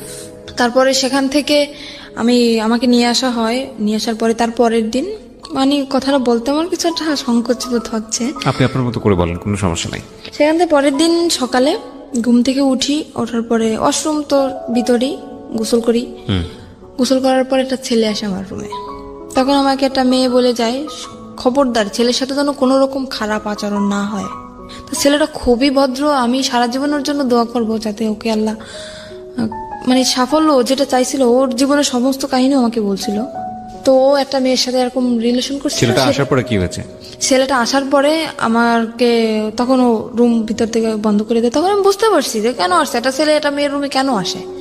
আমি বললাম কি, আমি ওর পা জড়িয়ে ধরলাম যে দেখেন ভাই, আপনি আমার ভাই, আমার তো ভাই নেই, আপনি আমার ভাই।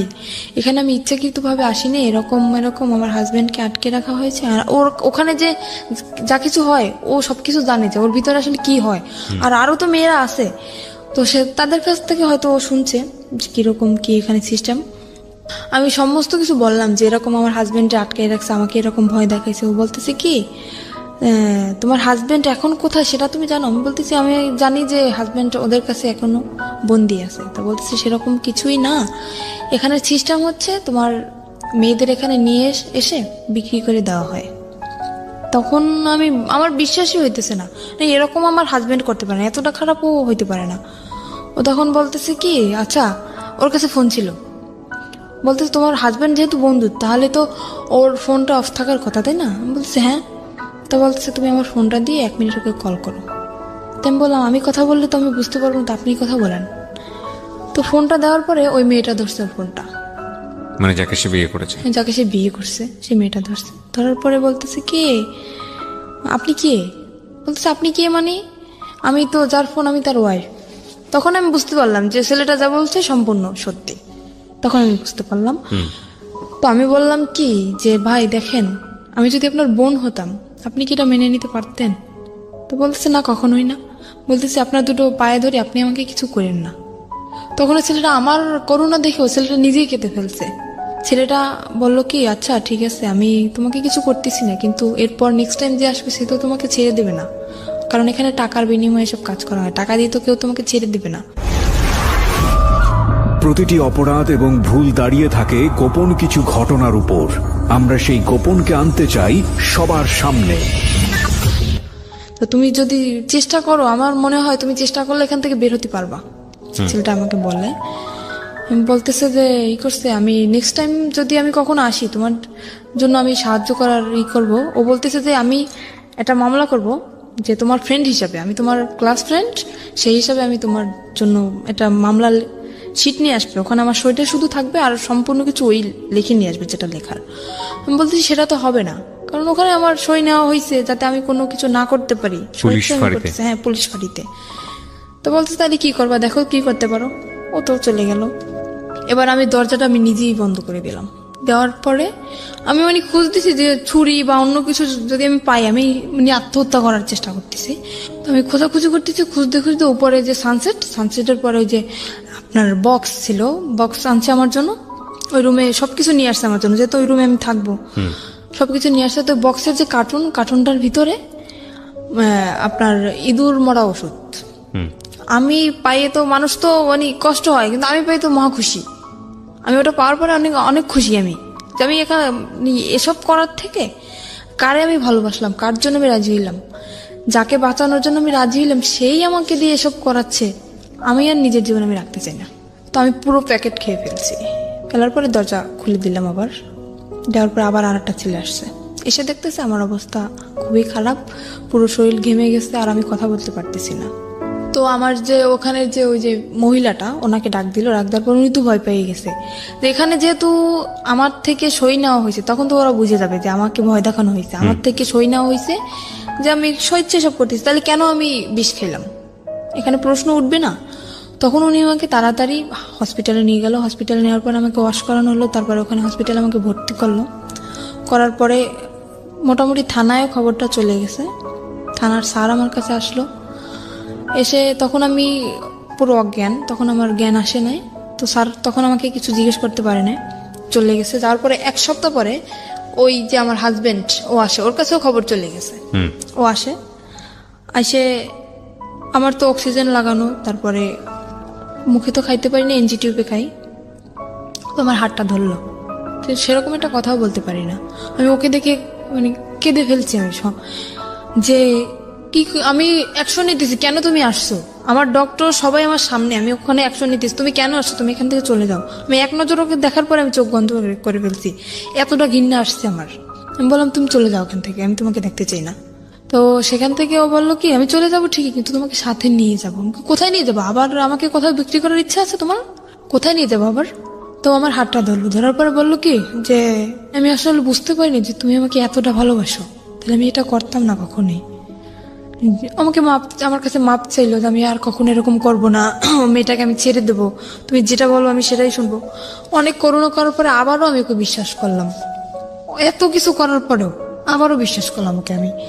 সেখান থেকে হসপিটাল থেকে আমার রিলিজ দেয় নাই তখনও, ডাক্তারের না বললে আমি সুস্থ না তখনও, নার্সরে উনি কিছু টাকা ঘুষ দেয়, দেওয়ার পরে আমার ওই যে এনজিটিউ পরানো, তারপরে আপনার অক্সিজেন লাগানো, হাতে ক্যানোলা করা, সবকিছু খুলে তারপরে সেখান থেকে নার্সরে কিছু টাকা ঘুষ দিয়ে ওখান থেকে আমাকে নিয়ে আসে ওগুলো খোলানোর জন্য। কিন্তু নার্স তো ডাক্তারের অনুমতি ছাড়া খুলতে পারবে না, উনি টাকা পাওয়ার পরে উনি খুলে দিল ওগুলো। নার্স ওগুলো খুলে দেওয়ার পরে আমি তখন হাঁটতেও পারি না ঠিক মতন, এতটাই ক্লান্ত আমি।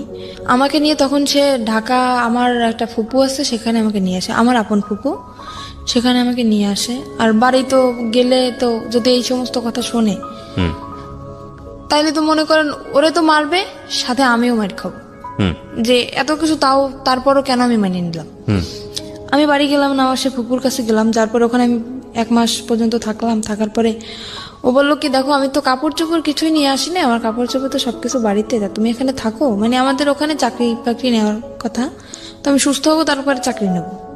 বললো আমি বাড়ি থেকে আমি কাপড়গুলো নিয়ে আসি আমার, এই বলেও বাড়ি চলে গেল। যাওয়ার পরে ও যেদিন যাবে তার পরের দিন আসার কথা, আসতেছে না। তারপরে আমি বললাম কি ব্যাপার তোমার আসার কথা, তুমি কেন আসতেছো না? সে ওখান থেকে এসে চলে গেছে, সেই শ্বশুর বাড়ি চলে গেছে, ওর যে সেই শ্বশুর বাড়ি চলে গেছে। ফোন করলে মাঝে মাঝে ওই মেয়েটা ধরে। তারপরে আমি বুঝতে পারলাম আস্তে আস্তে, অনেক কান্নাকাটি করছি, অনেক রিকোয়েস্ট করছি তুমি আমাকে নিয়ে যাও নিয়ে যাও। সেখান থেকে আমার আব্বু আম্মু যখন জানতে পারি আমি ওখানে, আমাকে নিয়ে যায়। নিয়ে যাওয়ার পরে ওই যে মহিলা, ওই মহিলাকে নাম্বার দিয়ে দেয়, আমার আম্মুর নাম্বার দিয়ে দেয়। কিসের জন্য জানেন? যাতে আমি আমার বাড়িতেও জায়গা না পাই আর ওর কাছেও যাতে আমি না যেতে পারি।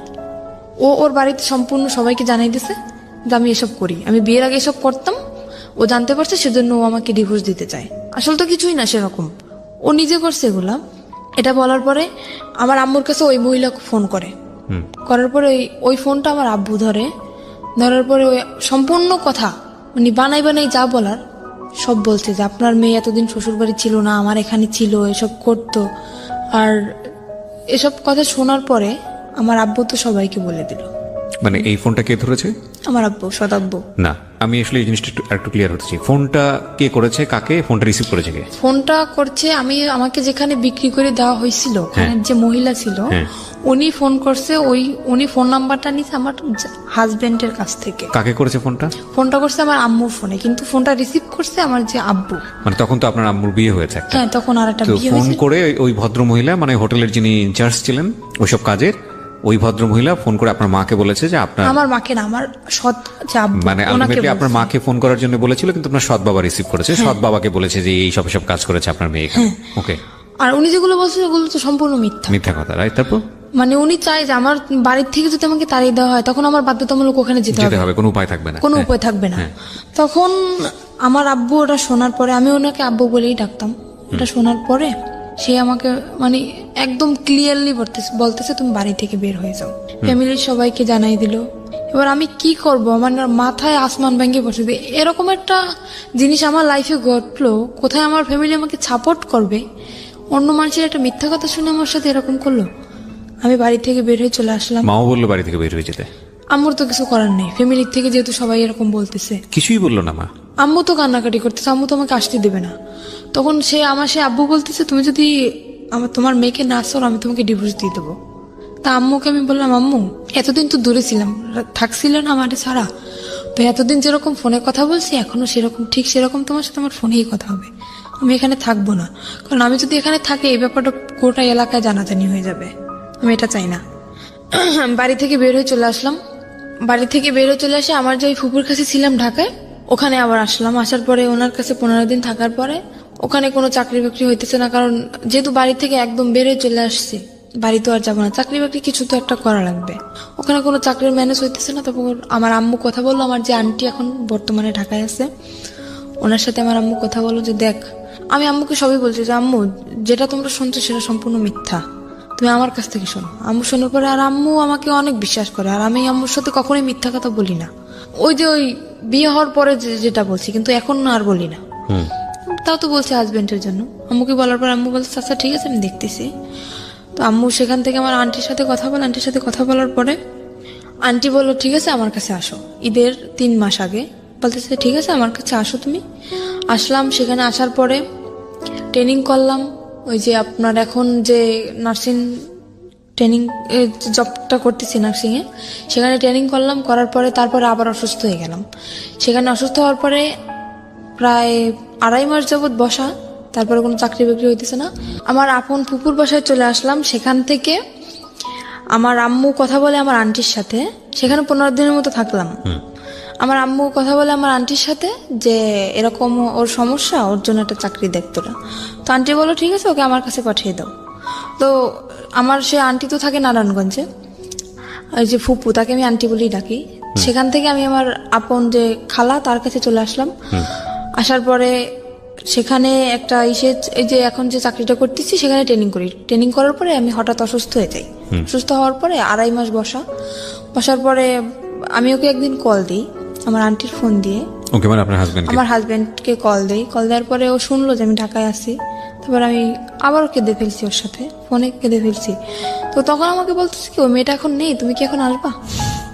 আমাকে আবারও যেতে বলতেছে যে তুমি কি আমার সাথে সিনেমা করতেছো? বলতেছে কেন? তুমি দীর্ঘ 6টা মাস যাবো তুমি আমার সাথে কোনো যোগাযোগ রাখো নাই। ওই যে চলে গেছো তারপরে কত কান্নাকাটি আমি করছি, তুমি আমাকে তো নিয়ে যাওই নাই, আর তুমি নিজেও আসো নাই, এখন আমাকে যেতে বলতেছো। তুমি কি আমার আবার জীবনটা নষ্ট করতে চাও? তারপরে মাঝে হয়েছে কি আমি একটা দেখাই, কবিরাজ দেখাই, উনি আমাকে একটা মান্ডলি দেওয়ার পরে সেখান থেকে আমি একটু ওকে কিছুটা বলতে পারছি। এখন আমি বললাম কি আমি তোমাকে ভুলে যেতে চাই, আমি চাই না যে জিনিসটা আমার জীবন থেকে চলে গেছে, যে অতীতটা চলে গেছে সে অতীতটা আবার আমার জীবনে ফিরে আসুক, আমি চাই না। তোমার যদি মনে চায় আমার সাথে যদি বোঝো যে না শারমিন সত্যি আমাকে ভালোবাসতো, যদি আমার সাথে কথা বলতে মন চায় মাঝে মাঝে তুমি শুধু আমার সাথে একটু কথা বলো, আমার একটাই রিকোয়েস্ট, আমি তোমার কাছে আর যাইতে চাই না। তো এখনো মাঝে মাঝে ও আমাকে কল করে বলে যে তুমি আসো। তো তারপরে সেখান থেকে কথা হওয়ার পরে আর একদিন আমি আবার ওকে কল করছি। কল করার পরে ওর যে বউ ধরছে, সেখান থেকে কত মিথ্যে কথা ও বলতেছে আমার সাথে এখনো পর্যন্ত। আবার ওর বউ ধরার পর আমার সাথে কথা বলে। মোটামুটি মেয়েটা খুব ভদ্র, আমাকে আপু বলে ডাকে। সে আমাকে বললো যে আপু আপনি যদি আসতে চান আপনি আসতে পারেন, আপনার সম্পূর্ণ কাহিনী আমি শুনছি বাড়িতে আসার পরে, আপনি যদি এখন আসতে চান তা আসতে পারেন।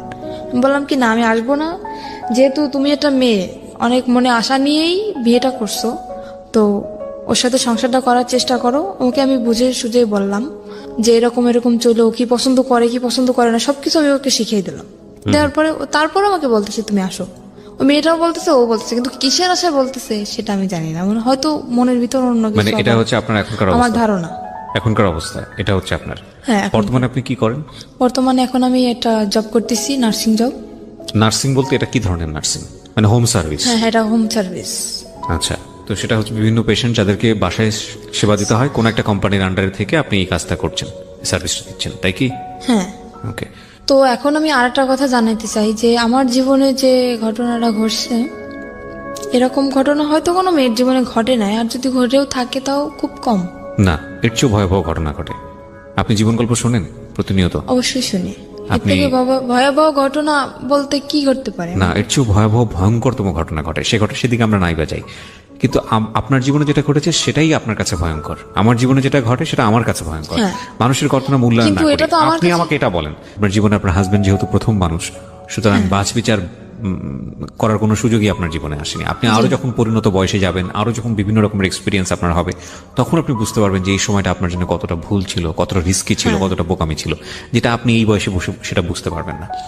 কিন্তু আমার একটু জানতে ইচ্ছে করছে, শুধু একটু না, খুবই জানতে ইচ্ছে করছে যে আপনি গল্পটা কেন আজকে রেডিওতে লাখ লাখ মানুষের সামনে বললেন, ইউটিউবে আপনার এই গল্পটা যাচ্ছে খুব ছোট করে, লাখ লাখ মানুষ আপনাকে দেখছে, আপনি স্বেচ্ছায় নিজেকে দেখার অনুমতি দিয়েছেন, তো এগুলো আপনি কেন বলতে গেলেন? এটা আমি বললাম যে একটা ছেলে কতটা নিচে নামলে এরকম একটা জঘন্য কাজ করতে পারে সেটা জানানোর জন্য, যে একটা ছেলে কেন এরকম করে, একটা মেয়ের সাথে কেন করে, তার অন্যায় কি? একটা মেয়ে একটা ছেলেকে বিয়ে করে সংসার করার জন্য, শুধু কি এটাই? শুধু এটাই? কিন্তু আমি তো অনেক কিছু দেখতে পাচ্ছি গল্পের মধ্যে, যে একটা মেয়ে কতটা বোকা হলে এতবার ভুল করার পরও একটা ছেলেকে, মানে এটা তো বোকামি না, এটা তো ভালোবাসা। এটা ভালোবাসা না, এটা বোকামি। আমি মনে করি এটা ভালোবাসা, এটা ভয়ঙ্করতম বোকামি। এর মাঝখানেও অনেক কিছু ঘটছে যেটা আমি বলতে চাই না। What ever the situation is, আপনি শেষ পর্যন্ত ছেলেটাকে লাভ করেন, আপনি স্টিল তাকে লাভ করেন। এটা আপনি অস্বীকার করতে পারবেন? মোটেই না। আর আমি যতদিন পর্যন্ত বাঁচবো ততদিনও আমার মনের ভিতরে থাকবে। এটা ডাহা মিথ্যা কথা। মোটেই না। আপনি আমার কথাগুলো একটু মনোযোগ দিয়ে শোনেন, তাহলে আপনি বুঝতে পারবেন যেটা আপনি এখন বিশ্বাস করতে পারবেন না, but that will eventually true after the age. সেটা আপনার জীবনে সত্য। আমরা যখন কাউকে লাভ করি, হ্যাঁ, আমি সরি যে আমি আপনাকে কষ্ট দিচ্ছি, কিন্তু এটাই সত্য। আমরা যখন কাউকে লাভ করি বা কাউকে যখন ভালোবেসে ফেলি, তখন ওই মানুষটা ছাড়া আমাদের জীবন চলবে না, এটাই আমরা মনে করি। বাট এটা যে চরমতম মিথ্যা কথা এবং এটা যে আসলে সত্য না, না, এটা আমি এখন মনে করতেছি। জীবনটা কারোর জন্য কখনো থেমে থাকে না। না, আপনি যে বললেন না যে একটু আগে যে আপনি তাকে ভালোবাসাটা আমার মনের ভিতরে থাকবে, আমি সেটা বলছি। থাকবেন আপনার ভালোবাসা? অবশ্যই থাকবে। ডেফিনেটলি থাকবে না। কিভাবে থাকবে না বলেন? এবং এটার অ্যান্সার আপনি এখন আমাকে মনে করে নেন যে আমি যেটা বলছি সেটা মিথ্যা কথাই কথা, আপনি এটাই মনে করবেন। কিন্তু আপনি একটা সময় গিয়ে মনে করবেন যে না, আমি যেটা বলেছিলাম আজকের অনুষ্ঠানের ডকুমেন্টস থাকবে, তো আপনি দেখবেন আপনি যখন পরিণত বয়স, এই ইউটিউবে এটা থেকে যাবে, ইউটিউবে আপনি আরো 5 বছর পর 10 বছর পরে গিয়ে বলবেন যে কিবরিয়া ভাই এই কথাটা বলেছিল অনুষ্ঠানে এবং এটাই সত্য। আপনাকে আমি আরো 10 বছর পর ইনভাইট করবো এই অনুষ্ঠানে, আমি যদি করি, আমি আপনাকে ইনভাইট করবো এবং আমার যে কথাটা ছিল যে এটা থাকবে না, শুধু ঘেন্নাটুকু থাকবে, ভালোবাসা থাকবে না। এবং এই ফিলটাই থাকবে আজ থেকে 5 বছর পর, 10 বছর পরে। আমি যেটা বলতে চাচ্ছি যে আপনার ওই পরিণত বয়সটা নাই, ম্যাচুরিটিটা নাই। নইলে একটা মানুষ আপনাকে মৃত্যুর মুখে ঠেলে দিয়েছে। একটা মানুষ, নারীর সতীত্ব যেটা, এটা আমাদের সমাজে মনে করা হয় একটা নারীর সতীত্ব না থাকলে আর কিছুই নাই। আমাদের সমাজ, আমাদের সামাজিকতা এটাই, খুবই ভঙ্গুর একটা মানসিকতা, এবং সেই জায়গাটায় ফেলে দিয়েছে। আপনি যে ধরনের অর্থনৈতিক, আমি যদি আরো সহজ করে বলি, যেই ধরনের ক্লাস মেনটেন করেন বা যেই ধরনের আর্থিক অবস্থার মধ্যে বসবাস করেন, এটা আমরা ধরে নিই আমাদের একেবারে সমাজের প্রান্তিক পর্যায়ের এক মানুষ যারা দিন এনে দিন খাওয়ার মতো অবস্থা, এইরকম একটা পরিবারে আপনি বড় হয়েছেন, না আছে বাবার সাপোর্ট, না আছে মার সাপোর্ট, হ্যাঁ, এরকম একটা অবস্থা। সেই রকম একটা অবস্থায় থেকে এরকম একটা আন্ডার এজ একটা মেয়ে একটা ছেলেকে লাভ করে বিয়ে করেছে, লাভ করে তো বিয়ে করেনি, একটা বিয়ে দেওয়া হয়েছে এবং বিয়ের পরে লাভ করেছে। তো এইটা 21 বছরের আপনার যে ছেলেটা, আপনি যদি যে কথা বলেছেন এখানে সেগুলো যদি সত্য হয়ে থাকে, আমি তার নাম পর্যন্ত জানতে চাই না, আমি জানতে চাইও না, আপনি যা বলেছেন এখানে সেগুলো যদি সত্য হয়ে থাকে, 21 বছরের এই ছেলেটাকে এটা খুব ভালো করে বুঝতো এবং সেই ইকুয়েশনগুলো খুব ঠান্ডা মাথায় করেছে যে ওকে যদি আমি এই জায়গাটায় ফেলে দেই, আমাকে বলার কেউ নাই। দেখেন, আমি একটা সহজ এক্সাম্পল দিই, আপনাকে এভাবে কেউ কখনো বলেছে কিনা। ও কিন্তু ভয় পায়। ওর চাচা, আপনার চাচা শ্বশুর যে কদিন বেঁচে ছিল, ছোট চাচা শ্বশুর, ও কিন্তু খারাপ ব্যবহার করেনি আপনার সঙ্গে। তার মানে ওর যদি কেউ গাইড করার থাকতো, ওকে যদি কেউ শাসন করার থাকতো, এবং আপনার ফ্যামিলিতে যদি এরকম গার্ডস থাকতো যে না, আপনার বাবা ওর একদম মানে সহজ বাংলা যেটা গ্রাম্য ভাষায় যেটা বলে টুটি ছিঁড়ে ফেলবে, এরকম যদি কোনো অন্যায় হয় তার মেয়ের প্রতি, ও জীবনও আপনাকে নিয়ে এতটা সাহস করতো না। অবশ্যই, রাইট? সো যেদিন আপনার ওকে শাসন করার মানুষটা মারা গেছে, সেই রাতের থেকেই কিন্তু ওর উলটপালট আচরণ শুরু হয়েছে। রাইট? তো এই জিনিসটা ও খুব সুন্দর করে ইকুয়েশন করে করেছে, কোনটা যোগ করলে যোগ হবে, কোনটা বিয়োগ করলে বিয়োগ হবে। ওর একটা দিক ছিল কি, আমি যখন যতই আমি রাগারাগি করতাম না কেন, ও কোনো কথা বলতো না, একদম চুপচাপ থাকতো। কিন্তু খুব মানে খুব ঠান্ডা মাথায় কাজ করতো। হ্যাঁ, আপনার কথাটা একদম রাইট। আমি এখন যেটা বলবো আরো অনেক কিছু বের হবে, রাইট? কিন্তু আমি আপনাকে মূলত, আপনি যে কথাটা বললেন না যে ছেলেদেরকে বিশ্বাস করার জায়গাটা, এটা আপনার বয়সের ফিল। এখানে আরো অনেকগুলো বিষয় আছে। আপনার ইমোশনের জায়গাটা থেকে আপনি এত কিছুর পরেও ওই ছেলেটাকে ভালোবাসেন, সেটা আপনার বয়সের কারণেই। আমি এটা বলতে চাচ্ছি, এটাও একটা ভয়ানক রকমের ভুল। লাভ জিনিসটা কি জানেন? লাভ জিনিসটা হচ্ছে উইথ রেসপেক্ট। লাভ জিনিসটা ওয়ান সাইডেড না, এটা একটা সময়ের প্রেক্ষাপটে হতে পারে। হ্যাঁ, আপনি কাউকে ভালোবাসলেন, ঠিক আছে, সে মানুষটা আপনাকে ভালোবাসে না, আপনি সারাটা জীবন তাকে পাগলের মতো ভালোবেসে যাবেন, আপনার জীবনে কেউ আসবে না। দ্যাট ক্যান বি লাইক একটা খুব অল্প সময়, খুব অল্প কিছু, হয়তো লাখে একজন মানুষ, কোটিতে একজন মানুষ, দে আর ডিফারেন্ট। অ্যান্ড এক্সেপশনের জায়গাটা কখনো এক্সাম্পল হতে পারে না। কিন্তু আমরা যারা মোস্ট কমন মানুষ, কমন পিপল যারা, তাদের লাইফে কিন্তু এই ঘটনাটা মানে কম আর বেশি এরকম। আপনার লাইফে এখন পর্যন্ত ওকে রিপ্লেস করার মতো মানুষ আসেনি বলেই আপনার কাছে এখন পর্যন্ত মনে হচ্ছে যে না, ওই মানুষটাই অসাধারণ মানুষ। কিন্তু যখন অন্য কেউ চলে আসবে যাকে ভালোবেসে ফেলবেন, তখন মনে হবে যে না, জীবনে অনেক বড় একটা ভুল। এখানে আমার একটা কথা, কিন্তু হয়তো আপনি এসেছে অনেক, কিন্তু আপনার মনে হয়